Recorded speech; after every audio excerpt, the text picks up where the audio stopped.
Hey there, StarCraft fans! It's Falcon Paladin coming at ya with yet another edition of StarCraft 2 Legacy of the Void. Today, for your Sunday, it's going to be ByuN versus Serral here on Oxide, the latter edition. Bottom left, it is Serral. Top right, it is ByuN. One of my favorite matchups featuring two of my favorite players. Does it get better than this? Maybe it does. Alright, hit that like button if you're excited for ByuN versus Serral. And check out the Falcon Paladin Hour. It is a weekly podcast featuring myself and Somicron and Aussie. We've been doing it for a few years now, so we talk about StarCraft 2, especially GSL, and all the premier tournaments. We bet on it. I took Rogue in the upcoming GSL Super Tournament, and Somicron, as usual, took Maru, so we'll have to see who wins that. So 16, 18, 17... here for Serral when Rax expand to Rooney. Here from ByuN, you won't make a Reaper, I feel like. But yeah, just search Falcon Paladin in your podcast app, whatever OS you have, whether it's Android, Apple, Windows, Mac OS, Windows Phone. People still have Windows phones. My sisters had Windows phones like 2 years ago, and they loved them. They thought they were great, but then they kind of fell off the face of the earth, the phones did. I'm not sure where they are now, is what I'm trying to say. Anywho, Falcon Paladin, check it out. We're on Spotify, too, if you want to listen to your podcasts out there, which, sure. Why wouldn't you? It's a decent platform enough for auditory things, yeah? Yeah. Alright, so what are we doing? Anything crazy? No. SCV's here to make sure it's not a pool first to play. Which it is not. Are we gonna make? No, it's Marine. That is Marine production from ByuN. He's got one. Got a factory, and yeah. So not gonna bother with the Reaper. He does have the wrist issues, which makes it kind of pointless for him to spend a lot of wrist motion and energy on a Reaper that might get a Ling kill, but will by no means win the game. He still has to make a Reaper every once in a while to keep the Zerg players honest. See, if he never made a Reaper, then Serral would not be making Lings at all at this point. So, again, you can't not ever make Reapers because Zerg players will happily take those 2 extra larvae and make drones with them, and then you're in trouble. So yeah, Lings come out for no purpose whatsoever. They feel bad about it. Third base on the way here from Serral. And I'm going to guess Starport? Yeah, we're just going to 1-1-1 it here. Start that Hellion production, deal with any Lings that might show up. Starport, maybe a Banshee or two if we're worried about some kind of a Roach Ravager attack. But it's not Rogue, it is Serral. It turns out.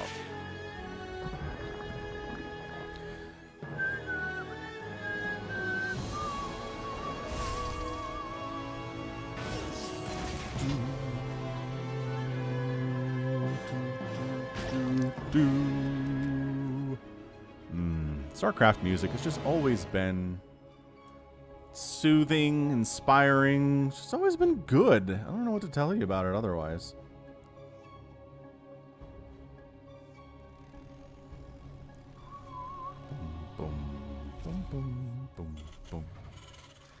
Yeah, Ling's just here to see what's going on, but your scouting days are over, Mr. Zergy the Zergling. Let's see, Medevac and Tech Lab on the factory. So a little bit of a 2-base Marine-style attack early, right? This isn't a 2 Medevac attack, this is a 1 Medevac attack, which is going to come about a minute earlier than the other variety.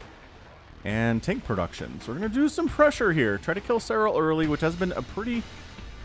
it's found success, this particular strategy of coming after Serral early rather than just harass, and try to beat him in the late game. It seems harder to do, so if you can show up with a 2-base, real strong attack. From 2 different angles, actually. Does he have the... No, these are them. Yeah, force Lings out, right? Force him to make Banelings. Baneling speed can't really be done until a good amount of time from this point in time.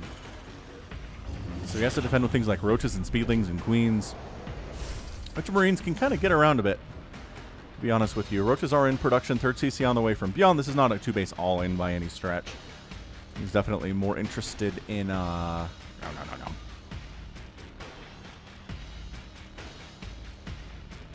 And just putting some pressure on. Again, earlier than Serral maybe expects it. But looking at being ready for this. Oh, Serral. You can't get him on every attack, that's for sure. You gotta hope he misses one, you know? Ooh, tank position. Good tank position here on Oxide. That's why this gas isn't taken, in case you're wondering. Okay, also because he doesn't need the gas, but that's part of it. Ravager's on the way to deal with the tank on the other side of the chasm. Tank unsieges, smelling the Ravager production. Zergling here, bashing his head against the wall. Does it look like they're bashing their heads against it rather than hitting it with claws to you? I've always felt like that with Zerglings. They're headbutting, right? Tank dead. Right? They're headbutting the things that they're attacking. They're not really using their claws necessarily. It's just, my headcanon is that's what they're doing. Yours may vary, for sure. But yeah, hit that like button. Just the algorithm for YouTube needs to know that I'm here. And if people are hitting like and leaving comments and stuff, then is good. Also, I read every comment anyone ever makes on any of my videos, which if you're a long-time subscriber, you know that's true. If you've ever tested me, you'd know that's true. Queen shows up. Hellions kind of trying to get in here. That doesn't go very well. Liberator gets 0 kills and looks like she may end her life with 0 kills. Honestly. Well, at least she escapes for now. That's good. Liberator pilot doesn't die with no honor whatsoever. Third CC coming on down here for ByuN. Yeah, just Marines, medevacs, stim, tanks, more barracks in production. Nothing that Serral has not seen before, but the execution thereof. ByuN, if you don't know ByuN was a monster. A monster back in 2012, 2013. In Heart of the Swarm. He would get 3 bases up, and then just make Marine, Marauder, Medevac, and Widow Mines, and just there was nothing Zerg could do about it. Zerg struggled so mightily against this. ByuN did it every game. It didn't matter. He was a monster, and things have changed, right? Things have changed. There are no Terrans that can do that anymore. Even the better Terrans, the elite Terrans of the world today, can't just go 3-base Marine, Marauder, Medevac, Widow Mine and just pressure the Zerg player to death. Which they could. They could back in the Heart of the Swarm days. It was really frustrating for Zerg players to watch, right? And to play against. Especially from ByuN. It just felt so inevitable. He was, again, he was the Serral of his time. Just if you ever watch Serral and feel like it's inevitable, that's how we felt about ByuN back in the day. I will tell you, I've cast a couple Serral losses recently. So if you've been avoiding Serral casts because he just wins every time, that's not true. He does lose here and there. He's not invincible. He did not end up winning the World Championship in 2020, so can't be that good, right? But Roach Ravager stuff here for the time being. Gonna do all right for about the next 5 minutes. I know I talk about this a lot, but Roach Ravager against Terran is viable until about 13 minutes when the Terran is working on 3-3 upgrades, has a ton of Marines and Marauders, and suddenly, even if you have good upgrades on your Roaches and Ravagers, you're gonna die. So Corrosive Vial tossed down on that tank is good. This one getting Corrosive... Oh, what the what? How did he survive that? I don't know, that tank's surviving a little bit longer than perhaps it should have. This is pretty aggressive out of Serral, man. Tank down, third base in trouble. Roach Ravager headbutting its way up the ramp. Any siege tanks anywhere? Gosh, no, this is looking bad. This is looking really bad for ByuN, you guys. That +1 vehicle attack upgrade is denied. Army value 110 to 41. Tank down. Gonna try to hold it. No! GG! Serral wins game 1 of our sneaky twofer. That's right, it's a sneaky twofer Sunday. Did you see that coming? I don't know. Maybe you did. But anyway, yeah, Roach Ravager attacks on like 3.5 bases are pretty incredible. Pretty incredible stuff, man. Just 66 workers for Serral. Just the upgrades mattered. 1-1 was done. ByuN had the 1-1 as well, but Ravagers, Roaches, Ravagers in good numbers. And just didn't lose enough drones to slow him down at all. No drones dead in the first 9 minutes is really a problem for ByuN. So we'll see if he does better in game number 2. But that was just Serral doesn't get harassed nearly enough, doesn't lose much, and then can just power his way to a big Roach Ravager overwhelm. Ooh, rough watching for Terrans. All right, so game 2 of Sneaky Twofer coming your way. Don't go anywhere. Game number 2 of our Sneaky Twofer is here on Oxide again. Bottom left again is Serral. Top right is ByuN. This is from a different tournament than the last one, so it's not the same game. I know it's the same spawn positions and the same map, but trust me, it's not the same game, okay? Whew. Alright, so let's see if ByuN can get off more harassment against Serral. Shall we? 0 drones killed will not get it done against Elite Zerg players. Overlord scouting out for proxy positions. ByuN is not interested in that.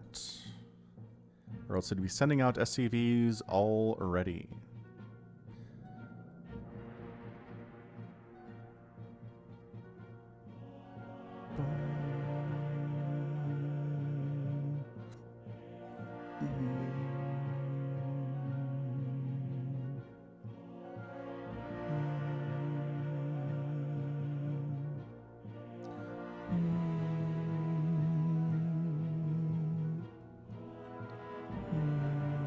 Alright, so what else can we talk about for your Sunday? If you have any requests for particular players you want me to cast, or matches, or maps, let me know in the comments. Again, I read every single one. And I'm usually in the mood to fulfill those. So, once again, not a Reaper. Reaper names are not very common in ByuN games. Are you not going to SCV scout, ByuN? Nope. He's not. So, man, this could be a 12 pool. And your little Marine here would be in a lot of trouble, but it's a hatch first play, so you dodge the bullet. Gambling. It's not just for people in Vegas anymore. Okay, I know. I know gambling is not only done in Vegas, but I kind of needed a snappy slogan, and that fit the bill.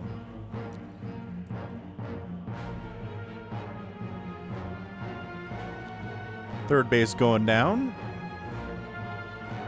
And around, let's say, 228. As soon as Serral has 300 minerals.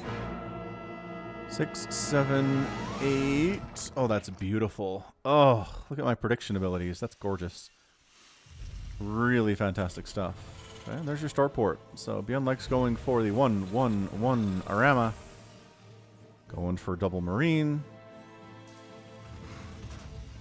Probably some Hellions would be my guess. Maybe a tank. We'll see what kind of pressure we're dealing with here. Again, aggression. You gotta be aggressive versus Serral. I know he tried in game 1. I understand that. But successful aggression is better, obviously. Anywho, hold on. It's lifted off the factory. Are we going to see Banshees? Maybe a battlecruiser rush? I haven't seen one of those in a while, mostly because Zergs know how to deal with them. I would not recommend trying it against Serral, to be honest with you.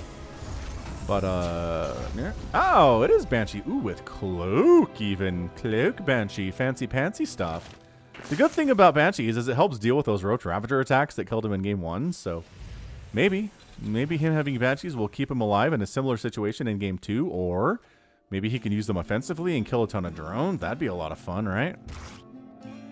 Anyway, Ling's running all over which way.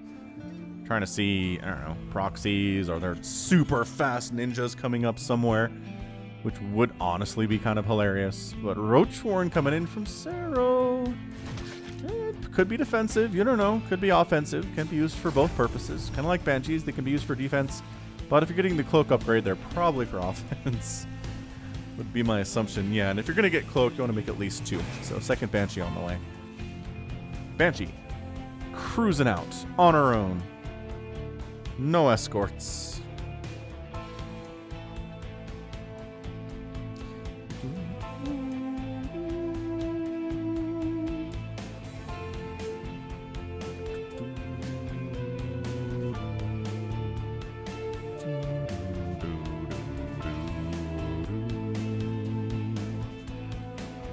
Banshee, look at this timing too. Cloak finishes right as the Banshee arrives. Ugh. It's disgusting. It's so well done.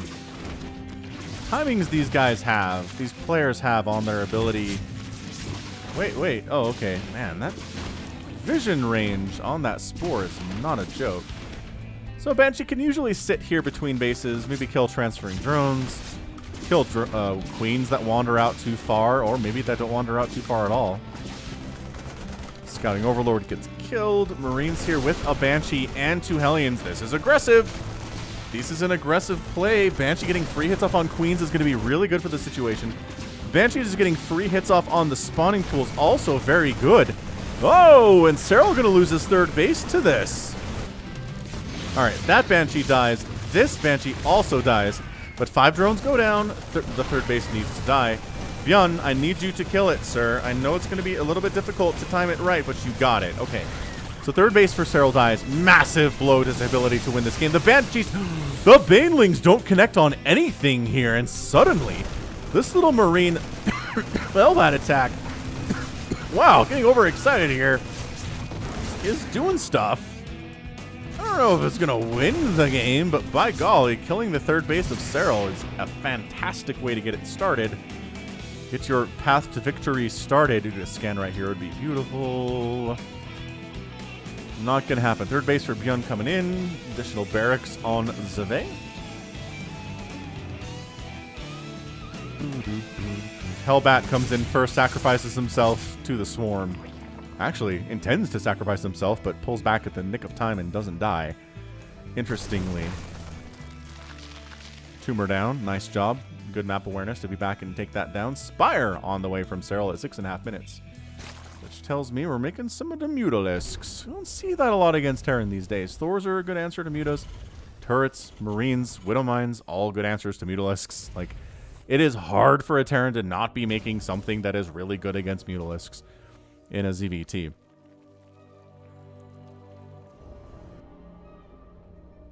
So I don't know. Serral's 3rd base is still not back. I kind of feel like ByuN should be in a pretty healthy position, considering his 3rd base is done and mining at the same time that Serral gets his 3rd back in service.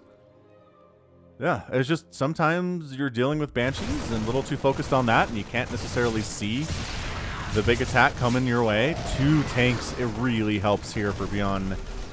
Look at this. The Queens don't want any part of 2 tanks. Transfuses keeping them alive. Baneling connects, I guess. I don't know. Love the tank positioning in places where Lings can't get good surrounds. That said, coming up this left side against... Oh, look at this. But leaving some Marines behind to keep the tanks alive is really, really good stuff here. Look at these Zerglings. They're countering. I think they're just straight up countering into the 3rd, but this is a problem. Let's classify this as a bit of a problem. Zerglings in the 3rd base get shoved away by reinforcing units here. ByuN always so good at doing this dance on the front lines where, right, you're not too deep in on the creep. You want to pull back to your tanks as necessary, but you will focus down individual Queens and whatnot. How do these Zerglings... Okay, the Zerglings kind of won the battle, I guess, temporarily. I don't know. Mutas show up. Trying to take down the tank. They almost get 1 tank. Can't quite do it, though.